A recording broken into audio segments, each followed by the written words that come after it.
Students, मैं आपका maths teacher तरुण Pandey YouTube पर क्लास 11 की मैथमेटिक्स पढ़ा रहा हूँ। टॉपिक फंक्शन आपने देखा होगा। मैं इसमें आपको इस वीडियो में इस समय मैं चर्चा कर रहा हूँ आपसे some standard real function and their graphs. तो उसमें एक मॉडुलस फंक्शन है। इससे पहले वाले वीडियो में मैंने आपको आइडेंटिटी और कांस्टेंट फंक्शन बताया। तो मॉडुलस फंक्शन क्या है? इसको हम लोग एब्सोल्यूट फंक्शन भी कहते हैं। Function from real number to real number R to R f of x is equal to, ये दो वर्टिकल लाइन होती है, उसके बीच में एक्स लिखा है। इसे पढ़ते हैं modulus of x, read as modulus of x. Short form में आप मॉड ऑफ एक्स भी बोलते हैं। इसको कैसे डिफाइन करते हैं ज़रा समझते हैं। इसको डिफाइन करने का मतलब, यहाँ पर x की जब वैल्यू 0 या 0 से बड़ी हो तो ये x होगा, जब x 0 से छोटा हो तो ये -x होगा। ये एब्सोल्यूट फंक्शन है। एब्सोल्यूट फंक्शन मतलब ये एब्सोल्यूट का समझ रहे हैं, नॉट नेगेटिव।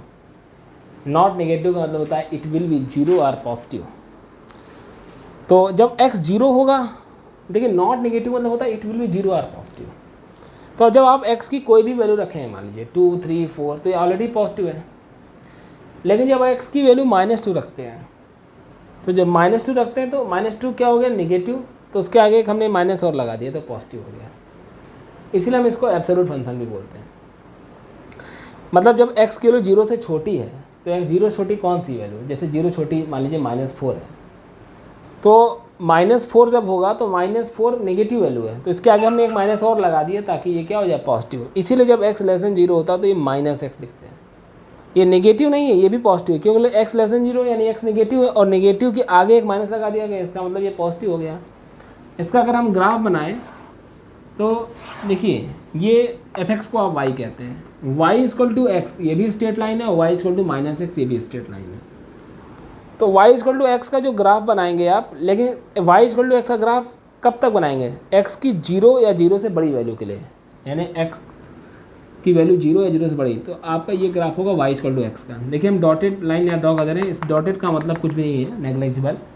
ये आपका y = x का ग्राफ है। हमने इधर डॉटेड क्यों लिया? इसलिए लिया कि यहाँ पर x की वैल्यू इधर अगर हम बढ़ेंगे तभी तो ऑर्डिनेट मिलेगा। तो यहाँ पर x नेगेटिव हो जाता है, जबकि x की नेगेटिव वैल्यू के लिए ये वाला ग्राफ है। करेक्ट है? तो y = x का graph x is greater than और इक्वल टू 0, यानी x 0 तो ये 0, 1 1 2 2 3 3 4 4, यानी अब <0 की बात करते हैं। तो y = -x का ग्राफ पहले हम बना दें। ये नेग्लिजिबल है, डॉटेड लाइन्स का कोई मतलब नहीं है। ये देखिए, ये y = x का ग्राफ है, ये y = -x का ग्राफ है। y = -x का ग्राफ यहाँ पर हमने क्यों नहीं ड्रॉ किया? क्योंकि y = -x का ग्राफ x < 0 के लिए है। यहाँ पर आप जब आगे ग्राफ बना देंगे तो यहाँ पर x की पॉजिटिव वैल्यू के लिए ग्राफ मिलता रहेगा। तो आप देख रहे हैं ये जो ग्राफ आपके पास कंप्लीट बना, ये जो ग्राफ बना आपके पास, ये y = mod x का ग्राफ है। ये y एक्सिस है हमारी, ये x एक्सिस है। मतलब हम ये कहना चाहते हैं कि इसका अगर हम डोमेन बोले तो डोमेन मेरा इस फंक्शन का ऑल रियल नंबर हो जाएगा,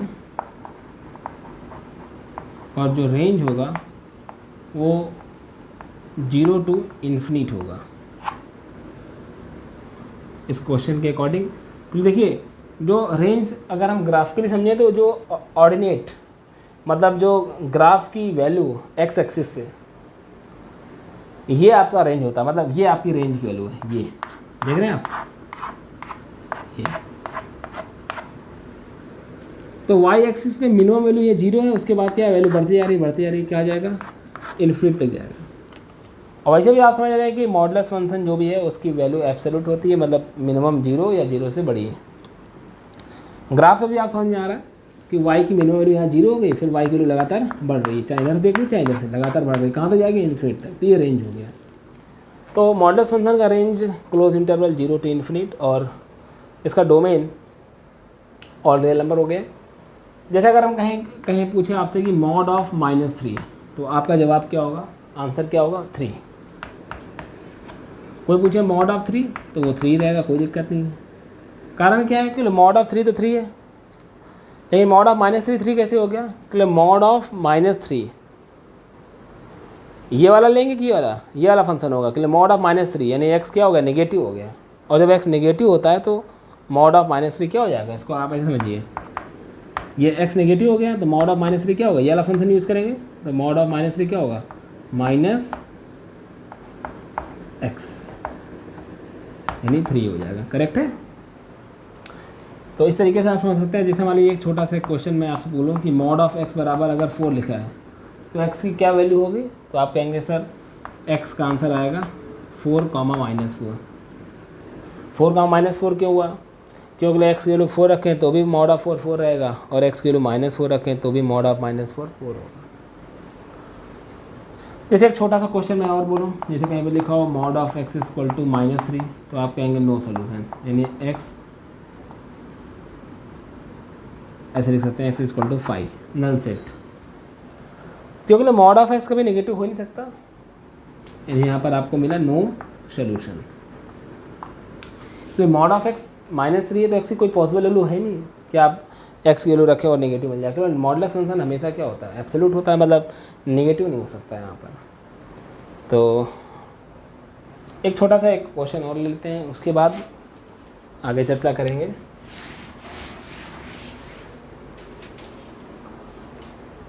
जैसे मान लीजिए मैंने अच्छा मॉडलेस फंक्शन में एक बात ध्यान रखिएगा, कहीं पर भी √x² लिखा है और मॉड x दोनों का मतलब एक ही होता है, यानी मॉड x को हम √x² लिख सकते हैं। जैसे कहीं क्वेश्चन लिखा हुआ है x² - 5 मॉड ऑफ x + 6। अब इसमें आपसे कह रहा है कि x की वैल्यूज़ बताइए, x² -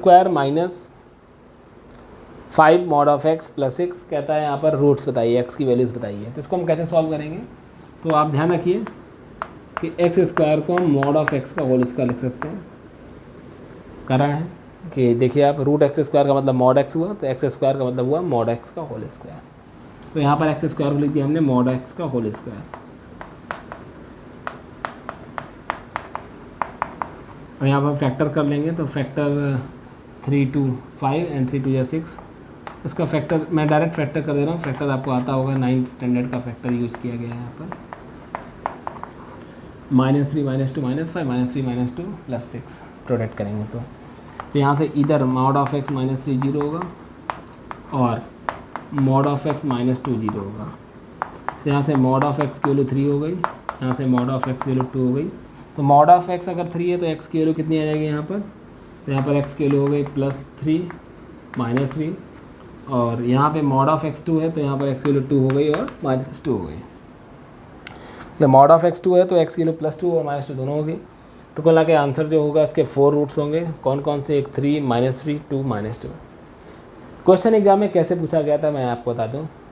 क्वेश्चन आया था एग्जाम में ऐसे कि write the sum of all the roots, यानी इनके जो जितने भी रूट्स हैं उनका सबका सम चाहिए, ठीक है ना। जो मेरे पास जो क्वेश्चन था सीट में उसमें ये क्वेश्चन था, write the sum of all the roots of this equation, first you find all the roots. जब सारे रूट्स आ जाएंगे तो उसको फिर ऐड कर देंगे। तो जब आप ऐड करेंगे तो देखिए 3 -3 + 2 -2 ऐड करेंगे तो आंसर 0 आ जाएगा। फिलहाल मुद्दा यहाँ पर ये नहीं था कि sum of the all roots या फाइंड ऑल द रूट्स, मुद्दा यह था कि how to solve this factor.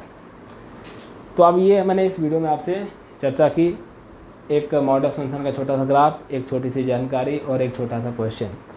आगे क्लास 12 में जब हम आपको पढ़ाएंगे या मॉडलेस पर एक अलग से वीडियो बनेगा तो उसमें और आपको समझाएंगे। अभी ये इंट्रोडक्शन वीडियो है, इसमें आपको हम लगातार some standard real functions and their graphs पर चर्चा कर रहे हैं। तो उस पर ये दूसरा वीडियो है। नेक्स्ट वीडियो में आपसे हम GIF पर चर्चा करेंगे, मतलब ग्रेटेस्ट इंटीजर फंक्शन पर।